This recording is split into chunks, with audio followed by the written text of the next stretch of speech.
Hello, I'm going to give a brief demo on this interactive TUI app for Linux CLI text processing exercises.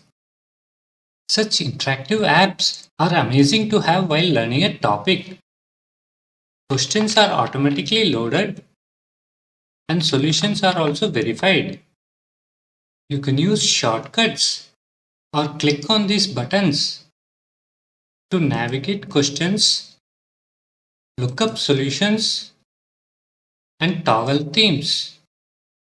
Use the app guide for detailed instructions like how the input command box works, shortcuts for editing, and so on.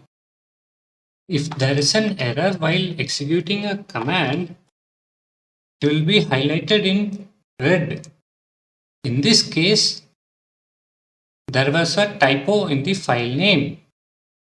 You can correct it and execute the command again. The commands you have typed are automatically saved. When you quit the app and open it again, already solved questions will be skipped and the first unsolved question will be presented. For installation and more details about this app, go through the GitHub repo linked in the description. Hope you will find this app useful to test your CLI text processing skills. Happy learning!